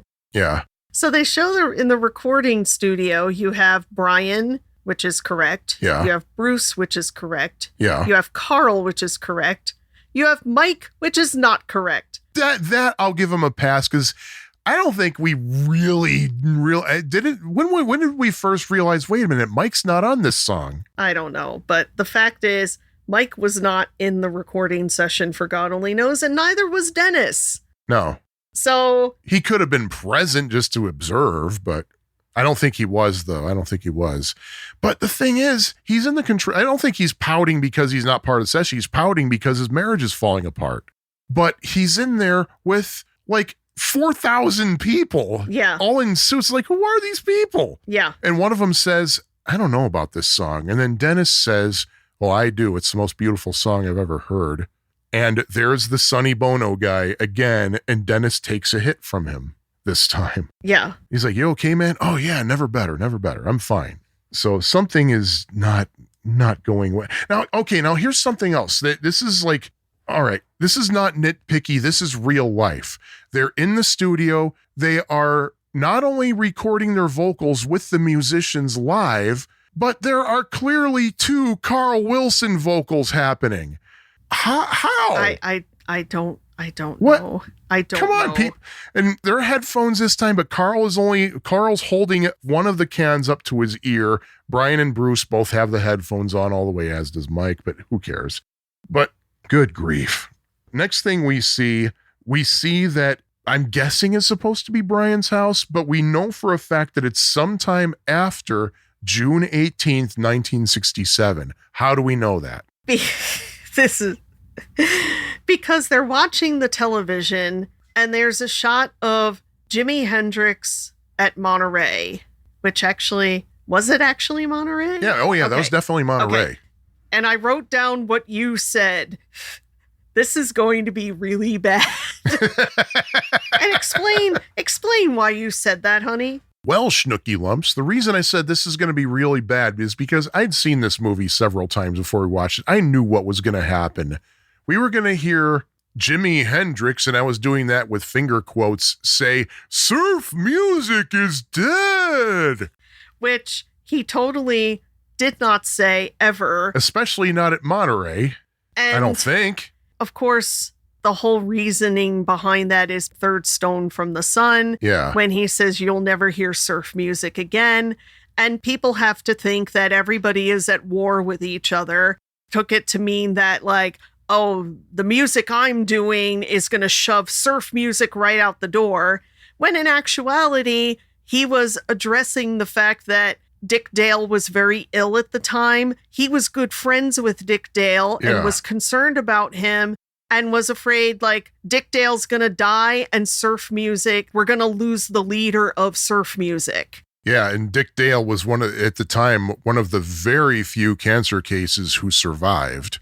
And of course, it just cracks me up that they're watching Monterey footage on TV because that probably didn't happen back then. Unless it was some kind of news story, but I can't even imagine at that time the news covering something like that at all. It's another biopic thing because it made me think of the Oliver Stone movie about the Doors when they're recording the soft parade and between takes, somebody turns on a TV because there's always a TV set in the recording studio. And what happens? Oh my God, they're showing a car commercial with which they use Light My Fire as a jingle for the car commercial. It's like, oh my goodness, what a coincidence. Yeah. It's trying to tell a part of a story. It's such obvious biopic tropage here. And then we have, well, of course, they're grumbling about, oh, we could have been at Monterey. And what was it? There's some dialogue happening. Most of the guys in the group are looking kind of pissed off. And basically somebody says, well, Brian didn't want us to do the oldies, and he was afraid that the hippies up in San Francisco in the Bay Area wouldn't like the new stuff. And this is when we have Al's third and final line. Yep. What new stuff? There had plenty of new stuff. Because mind you, this would have been June of 67. The previous scene was the recording of God Only Knows, which was around March-ish 1966. So they completely skipped Good Vibrations, which was a #1 hit. They completely skipped all of the creation, recording, everything that had to do with Smile. Yep. And yeah, they had plenty of new stuff. But it's more like, and this is always my belief, is that the Beach Boys would not have been the right act to be at Monterey. But Brian's music presented, say, under his own name, that could have been a thing. What if it was Brian Wilson and he basically had a super group of the Beach Boys as singers and a Wrecking Crew ensemble as the most kick-ass band under the sun? Well, I do believe the house band at Monterey was primarily, if not exclusively, Wrecking Crew. Well, yeah, but it would have been like Brian would have handpicked people, and if they weren't already there, he would have gotten them up there to perform Smile music. Yeah. That would have been stunning, but it didn't happen. It did not happen, but what did happen is, and it's just crazy, like Al's clearly pissed. Bruce looks a little concerned. Carl's like, oh, we shouldn't have backed out. Mike was upset. Dennis was more like, whatever. And then it's we like, have big deal. And then we have Brian. Yeah, tell us about Brian. Who in June of 1967 is portrayed as fat and bearded, and he is off in a corner wearing headphones, and according to Carl, listening to Sgt. Pepper over and over. He said that's what Marilyn said he does all day. Which I've never heard of Brian doing any of those things at any time in his life. Good grief. Be My Baby, maybe, but not Sgt. Pepper over and over. Yeah, and by the way, speaking of Good Vibrations, I just want to mention this. I remember seeing in TV Guide when this movie came out. It might have been TV Guide, it might have been something else, but it was a decision made by the people who wrote this movie specifically to not include Good Vibrations. I think it had something to do with how the story that they were telling, you can't really associate that with something positive or something along those lines. So they're like, yeah, Good Vibrations would be out of place here. So in other words, they decided to not tell an accurate story of the Beach Boys and instead go for sensationalistic, partially made up BS. Lovely. Yeah. Wonderful idea. The next scene, Dennis is pulling up somewhere, and apparently it's supposed to be his house. Oh, yeah.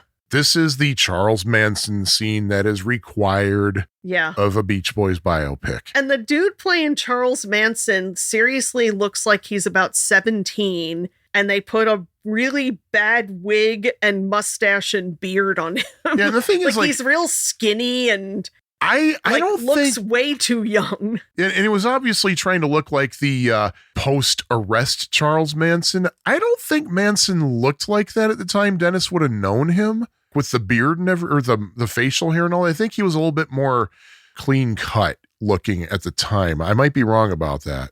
Well, yeah, I mean, especially because we know Charles Manson was trying to get kind of in the scene. Yeah. So, I mean, he couldn't have looked too freaky because then nobody would talk to him. And by the way, I have a theory. I've not been able to prove this because it would have possibly required me to actually buy the movie, which I wasn't going to do. No. But there is a topless scene, or not a topless scene, but a scene that has topless women in it on the home video release. This was probably the scene. That's what I'm guessing, at least, because something that Manson said to Dennis in the scene is, have you ever been to an orgy? And then they go from that to a scene that is probably from supposedly like 1970, 71, where Dennis is in a bar and sees on the TV talking about like the Manson trial. Yeah. Which did not happen until 1970. And Dennis is clearly shocked when he sees this. It's like, really? When really, I mean, especially in the LA area, from what I understand, the whole starting with the Tate LaBianca murders and going all the way through the trial and everything, that was like front page headline news in LA. Yeah. And it freaked people the hell out. Oh, yeah. And the crazy thing is, like, right before this, there's another scene in another bar when Dennis is talking to some unnamed guy in it. There's a lot of unnamed guys in suits in this. Oh, yeah. And the guy's telling him, look, Manson fleeced you out of $100,000. And Dennis is like, well, what am I supposed to do? What can you do for me? He said, don't worry, this will blow over. Morgan Freeman voice. Yeah, it did. But it did not blow over. Then Dennis, we see, he arrives at Audrey and Murray's house on a motorcycle, and which is kind of weird because, I mean, this is a total coincidence, but Dennis must have been into motorcycles at the time or something. But do you know why Charles Manson's name did not appear in the credits for Never Learn Not to Love? I don't know. Because Dennis traded Manson's credit for a motorcycle. Oh, okay. He gave him a motorcycle in exchange for credit. I don't know. They might have been motorcycle buddies for a time. But Dennis talks to Murray about hanging out with Manson. And what was interesting is the way Murray is portrayed in this. He doesn't even blink when he hears this. Like, nothing about it shocked him. He wasn't the least bit concerned or anything. He just says, I always worried about you and Brian and all this. And he said, because Brian never listened to me and neither do you and all this. He said, and that's why the Beach Boys are in shambles, but I think I have a solution. And what was that solution that we found out in the next scene? That Murray sold Sea of Tunes. Yep. As he told a fat bearded robe. Was Brian in a robe in that scene? Probably. Yeah. And Marilyn was there too. And very out of it, kind of very feeble, and which again, we've seen pictures of Brian from that, we're talking 1969 or so. Brian was in really good shape then. Yeah. And still actively writing and recording. He wasn't a recluse. He wasn't fat and bearded. That would come, but it wasn't then. And it's just the thing that bothers me eternally with so many tellings of the Beach Boys story, even when it comes from the Beach Boys themselves, just continuing this party line that after 1967, early 67, that Brian just completely went to pieces and went to bed for 7 years or something. I hate that because it is so not true, and everybody knows this. And everybody needs to listen to Sunflower, for God's sake. There is evidence. Yeah, so this was 1969 when the sale happened. Of course, Murray said, Deep Purple and Iron Butterfly don't want to record your oldies. They're worthless. And it's not my fault if Brian can't cut it. And then Dennis says, well, then whose fault is it, Dad? Now, this was 1969. The very next scene in the movie, we see Dennis at a bar. And he spots a blonde at a table with a friend, and he brings a drink to her. They exchange words, but we don't hear what they say. But this blonde woman throws the drink in his face, like not the whole glass, but the drink. And Dennis just laughs and walks away. She gets up and leaves. The next scene after that, it's the morning, and it's the blonde's house, and there's Dennis knocking on her door, and he apologizes. He said, I was drunk. By the way, I'm just going to come out with it right now. This was Karen. Yeah. She hadn't yet said her name. The name is not mentioned. I don't think she ever says her name. I don't think her name is ever said. The thing about this went from 1969 to Dennis meeting Karen, which was probably around 1975.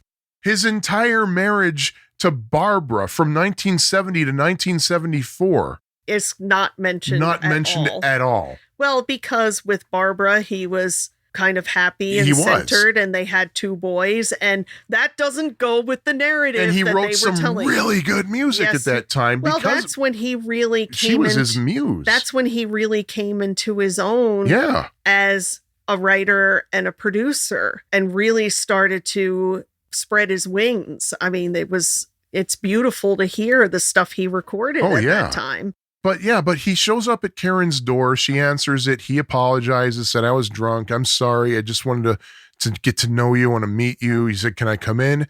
And Karen says to him, I'm rehearsing. Well, for what though? We don't know. Yeah. If you know her story, she was an actress. So she was in a few movies. So that's the thing. But she eventually is kind of just lets him in. He walks in, he sees a piano, and Karen says, do you play? And then she's like, oh, that's a dumb question. So obviously she knew that he was a musician of some kind. Yeah. I don't know if it's because she recognized him as a Beach Boy or because of something that he said during the unheard dialogue. Yeah. But he sits down and he starts playing and singing really nicely, by the way, a song that sounds like something Dennis would have done very easily for, like, say, So Tough. And in fact, I'm going to argue that song could be sung in the bridge of Cuddle Up. What's the name of the song? I don't know. Yeah. As far as we can tell, it was written specifically for the movie. There's nothing that's ever been released or bootlegged or anything attached to Dennis that has these lyrics, the melody and everything, but they did nail his vibe. I will give him that. You never far away when I'm alone. I just close my eyes. Yeah, Yeah, I mean, that's a nice little moment Mm-hmm. in a disaster of a movie. Yeah, and then after that, we see a montage of them like making out and sailing and things. And I have a note here. So they blew the budget for the movie renting a really sweet boat. Yeah. Yeah, seriously. Now, mind you, Dennis and Karen, I think, started seeing each other 1975-ish. They were married in 1976. What's the next scene we see? We see Marilyn rushing in, probably from the pool because it looks like her hair is wet. She's got a towel around her. She's wearing a bathing suit. She picks up the phone. She's like, oh, hey, Carl. And then we find out what the phone call was. Yeah, Marie died. When did Marie die in reality? 1973. When Dennis was still married to Barbara for another year. And before Brian got really, well, he was on his way to being fat and bearded, but Yeah. really from sources that I've read, the real like fat bearded staying in bed Brian didn't happen until after Marie died. Yeah, that's when he really that's when lost it. Brian really fell out. And we have a scene where Dennis and Brian and Carl are talking, and Carl is saying, you know, like, are you going to be at the funeral? And Dennis is like, of course, and whatever. And then cut to the actual like gravesite service. Carl is there, Audrey is there, and then the camera pans 3 empty chairs. So it's like, of course, Brian and Dennis, but what's the third chair? Elijah? I don't know. But of course, you pointed out something that I never really thought of before that really was super duper duper problematic. What? The scene when Brian and Carl and Dennis are talking and Carl says, you know, you guys are going to be there, right? Because he says you guys need to be at the funeral to put him in the ground and be rid of him once and for all. We thought that was the funeral because everybody else in that scene is all dressed up with ties and everything. And they have those little tiny plastic folding chairs that you usually see for like outdoor religious ceremonies. Yeah. So it's like, what was that? If that wasn't the funeral, what in the world was that? I don't know. I really don't but yeah, know. but Brian's like, I don't know, man. I'm going through a change and I don't feel so good. And I mean, we do know that. I mean, that is true that Brian and Dennis did not attend Murray's funeral. Yeah, and of course, like at the end of that particular scene, Dennis says, we'll be there. And then Brian nods in agreement. But of course, they weren't. Yeah. That was a weird, it's like, what was going on here? And the very next thing we see is definitely Brian and Marilyn's house. There's no question about it because we see Brian in bed. Now, I know Heroes and Villains had a very descriptive description. Sorry to have a redundancy there of the headboard on Brian and Marilyn's bed. Yeah, they couldn't even get the headboard right. It was just a plain old flat brown headboard. Yeah. And we hear Marilyn talking to someone off in the distance, and Brian's like, the hell? He gets up, he walks downstairs, and he knocks on the door because Marilyn's in a room with a locked door. He knocks on the door, Marilyn opens, he's like, what's going on? She said, I'm talking to a therapist. He said, why are you telling him all that? Because he can hear what she's saying. Like about how Paul McCartney showed up one day and then Brian just ran to his room crying and all this. Which didn't. It might have. I don't know. And she said, he's a therapist. And Brian said, well, if you're going to talk to him, I want to talk to him too. And then the therapist comes out. And the if you've ever seen that 70s show, I swear this guy was Bob Pinciotti. Yeah, I have a note that Landy should have sued because he was much better looking than the actor who played him. But yeah, we know it's Landy because Marilyn says, Brian, this is Dr. Landy. She doesn't say it like that. I know, but I like to say it like that. Brian, meet Dr. Landy. Come in, Brian. Come in and join my But yeah, cult. he's wearing a tie and everything. It's like, Landy would never have done that. No. Oh my goodness. Well, at least they got the bathrobe right. Brian definitely would have been wearing a bathrobe. So the next thing we see, scene 49, according to my notes here, it's Dennis and Karen at night on the boat. We kind of figure it's the Harmony because in the very first scene in the movie, they said, tell him about the Harmony, Dennis. So this was probably the Harmony. And they're having a really, really loud argument with each other over some guy named Elliot and a girl named Gracie. And Karen points out the hypocrisy of Dennis sleeping around all the time when he's out on the road, but she has to be, Miss Perfect Faithful in all this. This, by the way, is the one and only time Karen is ever mentioned by name. Yeah. Dennis kicks her out, says, "You're out of my life." Karen's like, "Fine." She runs away. Dennis takes a cardboard box, loads a bunch of stuff into it. And while Karen is walking away, Dennis is on the boat and he yells at her and he said, "You know what? You're right. I am sleeping with Shelley and we do it so many ways." And as he's berating her, he's throwing stuff down off the boat one at a time, including the famous picture of Dennis and Karen together. So, tension. And then he throws the whole box in the water. The next thing that we see, it looks like Venice Beach, but I can't be sure. But it looks like Venice Beach, and we see Brian in a very late 70s tracksuit. He's jogging with a couple of unnamed bodyguards. This time, these unnamed people are not wearing suits. They're just wearing like shorts and stuff. And Dennis just kind of pops out, and he encourages Brian to just ditch these guys. And he says, "Hey, I got burgers, got some fries, got some Coke." So Brian's like, "Cool." And he runs off with Dennis. And they go over to Dennis's house, and Brian is on an organ. He's playing some kind of like up-tempo bluesy music with his left hand, and his right hand is playing some music that sounds dangerously close to fire. Yeah. It's freaky. It's kind of freaky. It's not all that far-fetched. And meanwhile, while he's doing that, Dennis is snorting cocaine, and then Brian finishes up, and then Dennis realizes the tape recorder wasn't running. I couldn't help but notice that the tape recorder looks like the exact same model that Brian had in his house when he was playing those mutts for Mike. So it must have been a popular unit for a long time. But they sit there and they just kind of talk about Murray and all this, and nothing else really worth mentioning about that scene. But there is one particular thing that I wanted to bring up. And that's that Brian said, "Hey, Carl says that you guys want me to join you for this Brian's Back kind of tour or something." And Dennis says, "Yeah, let's just do some oldies. That's all they want to hear anyway. It'll be easy."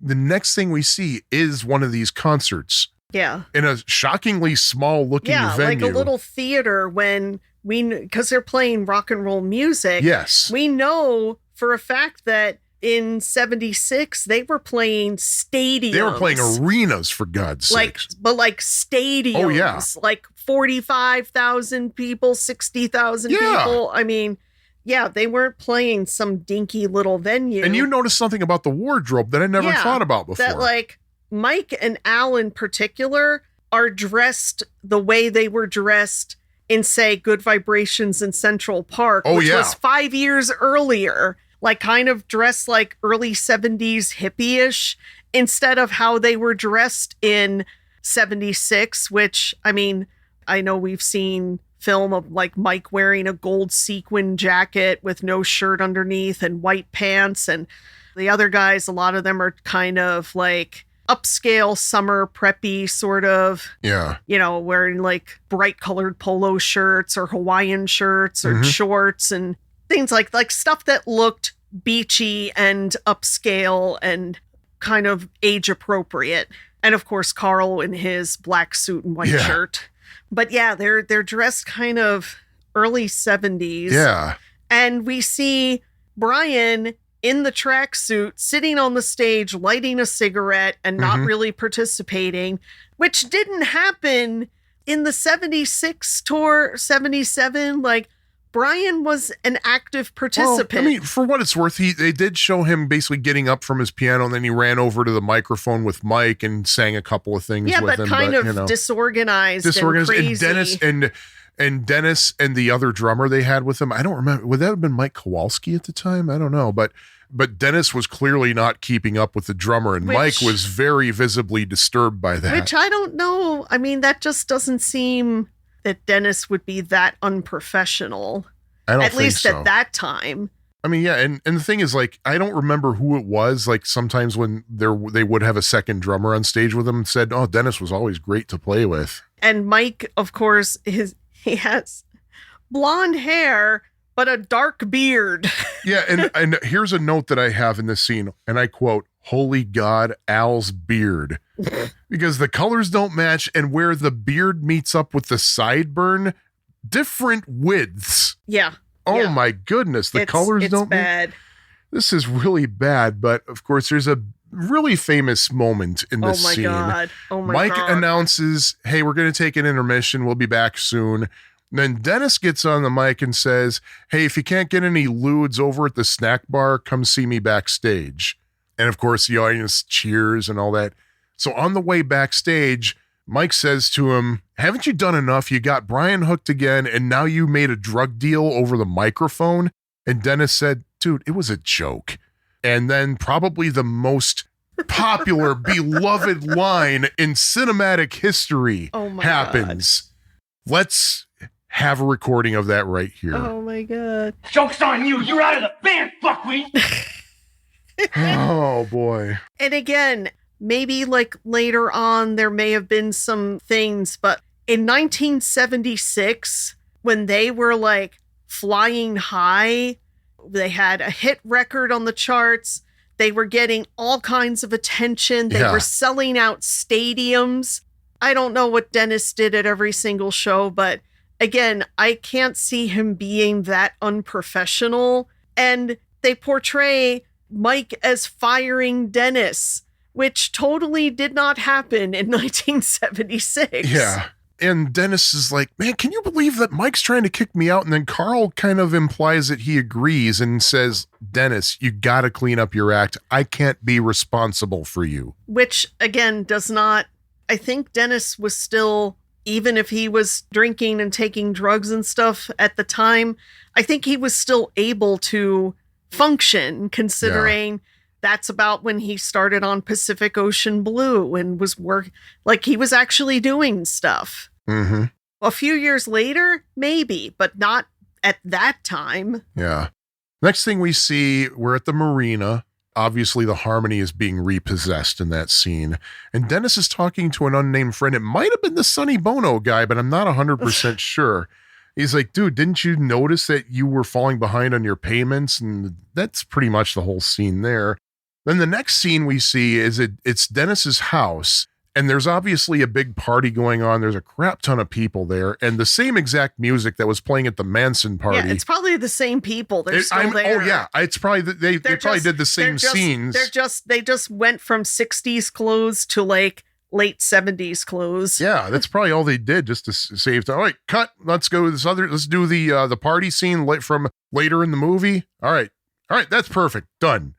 But it's the same house, same music. And there are a lot of people out there just hanging out and drinking. And a woman approaches Dennis and says, hey, I'm a friend of Jennifer's. Now, my question is that supposed to be Jennifer Wilson she's talking about, or some other Jennifer that we don't know?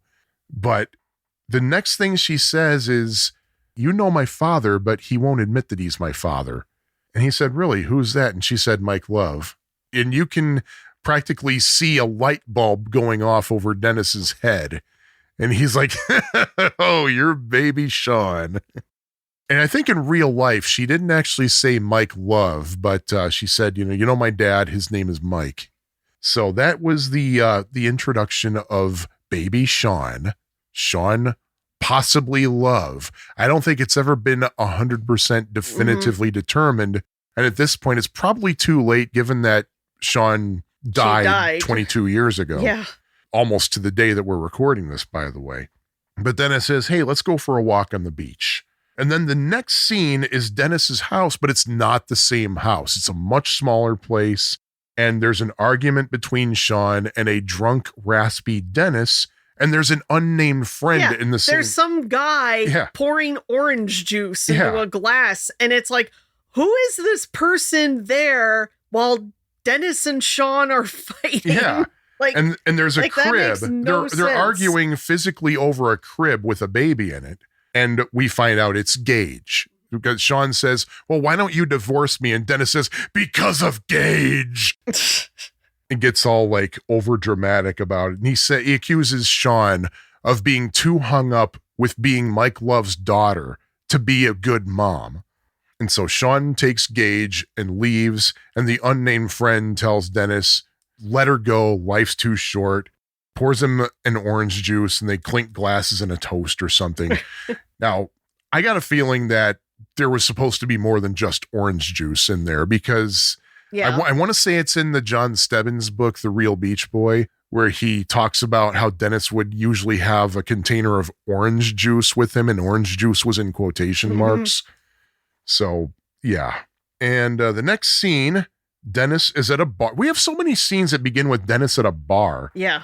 And he sees a TV news report about this guy named James Watt and the whole undesirable element thing. The Beach Boys aren't going to be performing there. Wayne Newton is going to be performing in DC their on place. 4th of July. Yes. Yeah. So Dennis asks the bartender, hey, can I use your phone? I got to talk to Brian about this. This is so ridiculous. He makes a phone call. He hears Brian's voice on an answering machine and says, man, ever since he hooked up with Landy again, he's been unreachable. We know that Landy is back in the scene. Dennis says, I'm going to Malibu, because he wanted to talk to Brian. He wanted to say, hey, do you believe this crap? So the next scene, I'm assuming, is Malibu, because we see Brian, who's in much better shape. He's slim. He's wearing a rugby shirt. He has shorter hair and neatly trimmed beard. My note about the beard, I went, Brian's beard is hysterical because it's so absolutely fakey. Yeah. And here's the thing. You know where he is? He's in front of the quick serve that we see in scene 3. Yeah. He's in front of that same hamburger stand, and he's walking a dog. Yeah, just some dog. Just some dog. It's like, where did that dog when did come he get from? a dog? But yeah, and he sees Dennis. He's all happy to see Dennis. And Dennis says, man, I've been trying to get in touch with you for months. Your shrink had it out for me. Man, have you heard about this thing? We're not allowed to play in Washington now. And Brian said, well, Mike's been on the phone with the White House. He thinks we can work out a deal there and all this. But Dennis says, hey, remember the old times? You know, let's snort some coke and write some music and all this and hang out. And Brian's like, no, I'm off drugs now. And, well, of course, at that time, especially after having worked with Brian and seeing Brian's total relapse, Landy never would have let Brian out unattended. And I don't mean the dog. Like Brian never at that time would have been unsupervised. Well, he wasn't unsupervised. I'll get to that in a moment. But, you know, of course, Brian turns down. He's like, Dennis, no, I don't do drugs anymore. I don't want to end up like Elvis. And he says to him, you can do the same thing. You can turn your life around too, man. And Dennis is like, oh, I'm fine. And this is how we know that Brian wasn't really unsupervised, because there are a couple of guys that they're both wearing black t-shirts and jeans. And one of them calls over to Brian. They're like, Brian, come here. And Brian's like, okay, I'm coming. And he tells Dennis, take care of yourself. And he goes over and hops into the limo with these two guys. So he wasn't really unsupervised. Okay. So he and the dog go in the limo. I want to know more about the dog. I know, right? I'm going to have to go back into the Heroes and Villains book and look under God. Dog, Wilson, Brian, and Dog in the index. I don't think so. Very next scene is back at Karen Lamb's house at night.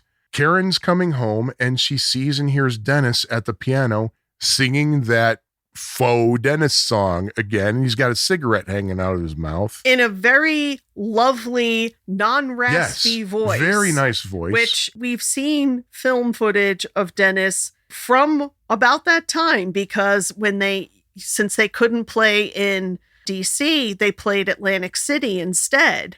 Yeah. And there's film of Dennis singing You Are So Beautiful where he sounds really not great. Well, yeah. I mean, part of it is that he had throat surgery because he had polyps on his throat. There was that, and also that incident where he got punched in the neck around that time too, by a bouncer, I think. But he also wasn't. He was looking not great. Oh, yeah. He was bloated. It's kind of how he looked at that time was a lot like how Keith Moon looked in his last year. Yeah. You know, just not right. The handsomeness that he had was not there. And by the way, before we get actually emails, yeah, we know that footage of Dennis wasn't really Atlantic City. They took some artistic editing in that documentary, but it was still, from it was from that same time. It was from a very, very close time. So Dennis would have sounded like that regardless. Yeah. But yeah, and Karen's like, what's going on? He said, yeah, I let myself into the side door. He said, I just wanted to talk to you. He said, I know I screwed up all my relationships. And he said, my birthday is Saturday. I'm turning 39. Can you believe that? No, I can't believe it. You know why? because when he turned 39, it was a Sunday. December 4th in 1983 was a Sunday, not a Saturday. Karen said... Okay, he was living in a dumpster in Venice Beach and didn't have shoes. Actually, forgive the guy for not knowing what day of the week it was. And we actually do, I think, see the dumpster because... We didn't see him coming out of the dumpster. No, but we did see him walking by a dumpster in Venice. So I'm like, oh, that's the dumpster he was living in. But he said, do I get a birthday present? And Karen's like, gee, I wonder what you want for your... He said, just a hug. So she complies. She gives him a hug. And then he says, I want to stay with you tonight. I'll sleep out here. I don't want to share the bed. I just want to be here. And Karen tells him, look, you have a family now. You have a son. They need you. Go back to them. So Dennis goes back to his house, the same house that he and Sean had. He walks in, and of course, because drama, there are baby toys scattered on the floor. And stuff written on the walls like no love and... no respect or something. That, from what I understand, that was real. Like, that was not something they made up for the movie. Yeah, so she like trashed the house and left with the kid. Next scene we have is when it comes full circle from the beginning. It's Marina Del Rey. They cut out, it's basically just Dennis diving, and then we see paramedics wheeling a stretcher with a body on it into an ambulance.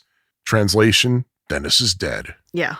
Then the next scene, it's Carl and Brian sitting on the beach, and Brian just doesn't want to talk about anything. Carl's like, screw you. We got to talk about this stuff, man. And Brian just says, we really had something, didn't we? And it's a shame that it's all over now. And Carl says, well, I don't think it has to be.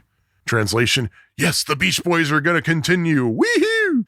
And then we see a concert in Washington, right outside the monument. Well, they use the actual footage. Or they use audience footage. Yeah, audience footage from, I don't know if it's necessarily the 1984 concert, but it's one of their DC shows. But then they cut to the band coming out on stage, dressed, as my notes say, dressed horribly.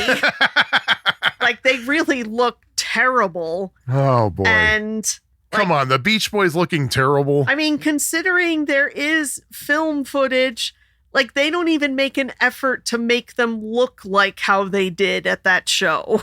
It's just they made an effort. It was just half-assed, I think. Mike says, hey, maybe a quarter of an ass, maybe a quarter of an ass. But Mike says, hey, everybody, happy birthday. It's great to be back. And then Brian takes the microphone from Mike, and he kind of stumbles a little bit and says, hey, I just want to dedicate this song to Dennis. And they play Fun, Fun, Fun. And we see a montage of Dennis from different parts of the movie. And then closing credits. I could have sworn that when this movie first aired, over the closing credits was the faux Beach Boys perform this. It was a black screen with credits, but we heard the faux Beach Boys singing Surfin'. I swear when it first aired, that's what it was. But when it aired the second time and any other version I saw after that, it wasn't that version of Surfin', but the instrumental music that was in one of the bar scenes. That sounds a little bit Margaritaville-ish. And one name in the credits that I definitely noticed stood out. I noticed it the first time it aired. Steve Dahl is one of the executive producers. Thank you, Steve Dahl, for making a really bad movie. I don't know how much of an input he had into this. I'm guessing he did not have much. Well, an executive producer isn't necessarily a hands-on person. Exactly. So. And the thing is, like, I have privately and publicly bashed Steve Dahl because I always couldn't stand him. When he had his show with Gary Meyer, I would listen just for Gary. But I know that Steve is a big Beach Boys fan, like literally and figuratively. Well, yeah. And he was friends with Brian Wilson for a long time. He was on Brian Wilson's first solo tour. If he had anything to do with this movie, it would have been at least slightly better, slightly more accurate. He would have been like, what's this crap? Yeah. And I think the second time I saw the movie, I can watch the videotape. Wait, we didn't watch the videotape that I had from like 1992 or whenever they showed it again. His name wasn't in the credits anymore. So I don't know. Yeah, he might may have have been like, get me out of this thing. Yeah, the version we watched, his name was in the credits. It was in one of the first credits in the closing credits. Yeah, and over the closing credits, it's like, I just put very bad sitcom saxophone music. Yeah. Like your standard issue crappy music from that time that would be over the closing credits of like some dopey sitcom. But yeah, and I have, but the last thing in my notes is the rundown of the things they don't talk about. So we got no good vibrations, no help me Rhonda, no mention of Smile, except that the pounding spoons the and the symphony or love songs to God was like no Van Dyke Parks or Vossi Posse. No Tony Asher. And no reference to success in Europe because like they're talking, you know, when Brian was like fat and bearded and listening to Sergeant Pepper, they're all acting like their career was completely over. Yep. And it's like, yeah, the fact is they went overseas and had tremendous success. They had hit records. They had sold out concerts and TV appearances all over Europe, Australia, Japan, all over the place. So shut up. No Blondie, no Ricky, no Well, David Marks. Well, those three often are completely left out, even in legit sources. Yep. But this is just so, it's so bad. It hurts. And no honking down the highway. Oh, shut up. Okay, that's the thing too. Like, not even a mention of 15 Big Ones or Endless Summer. Or TM. There's no TM at all, which is weird. Like there's absolutely no hint of anybody's spiritual feelings. And spirituality played a pretty big role in the band. Yeah. For many years. Yeah. And still does to this day, actually, probably. Oh my. It's so tragic. I'm going to have to do some digging and seeing if like any of the Beach Boys actually saw the thing. I hope not. I hope not. And what they had to say about it. I'm pretty sure that at least one of Dennis's ex-wives saw it. I don't remember if it was Karen or Sean who said, well, the scene with Dennis diving into the marina, so that's pretty much how it happened. Yeah, but again, that's tabloidy stuff that was fairly recent. Yeah. You know, just had been reported. That was probably part of the People magazine story. Oh, the other no, but it's understandable for one particular reason. No Kokomo. But it could have been number one because the movie only goes up to 1984. Yeah. And number two, Kokomo might not have even been out at the time they shot the movie because the movie came out in the spring of 1990. We don't know when it was actually filmed. Yeah. Let's just not speak of this again.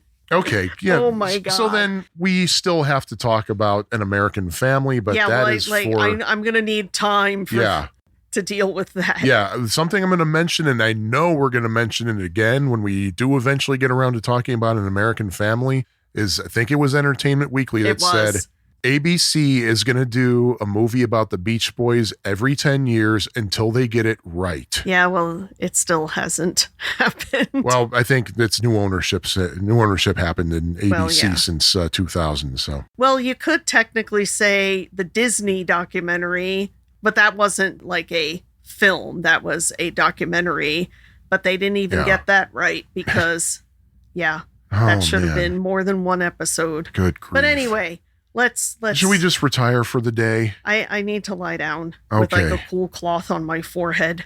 All right. So, that's Summer Dreams, the story of the Beach Boys, for what it's worth. If you care to share your feelings about the film, I'm so distraught about talking about it that I don't even remember our friggin' email address, but it's in our closing credits. So listen. And we'll be back really soon with another episode that we actually already recorded months before we did this. It's going to be about a topic we kept mentioning we would do. So that's all I'm going to say for now. Other than this is Sean. And by the way, if you really, really miss hearing my voice more frequently, there's good news for you. You can look toward your podcast feeder for another podcast called My Weird Record Collection. And I'll let that speak for itself. And if you're into retro video games, also seek out a podcast called Pie Factory Podcast, in which my longtime friend Jim and I talk about classic arcade video games, because that's another one of my interests. Do you have anything further to say before we... Well, no, because I don't have any other podcasts. Well, maybe we should change that. Oh, God. I don't... No. This is more than enough. Thank All right, you. tell the people who you are so we can sign off. I'm Lisa. All right, here, sign this. Thank you. Okay. Now we're off. Bye. Thank you for listening to the TuneX podcast. Please leave us a review at Apple Podcasts or iTunes. You can hear us on Apple Podcasts, Amazon, and just about every other provider out there. If TuneX isn't on your favorite provider, please let us know. You can email us at tunexpodcast@gmail.com. Our website, which includes the show notes, is tunex.fab4it.com. Fab4it is spelled F-A-B and then the number 4 and then I-T. Feel free to connect with us on social media. TuneX is on Facebook, and we're also on Instagram and Twitter, both under the handle of TuneX Podcast. Our opening and closing theme, Melody 10, was written and performed by Scattered Frog. We'll talk to you next time, friends. Until then, don't back down from that wave. You're never far away when I'm alone. I just close my eyes. You can bring me joy with just the simple words. I love you. You're out of the band, Buckwheat.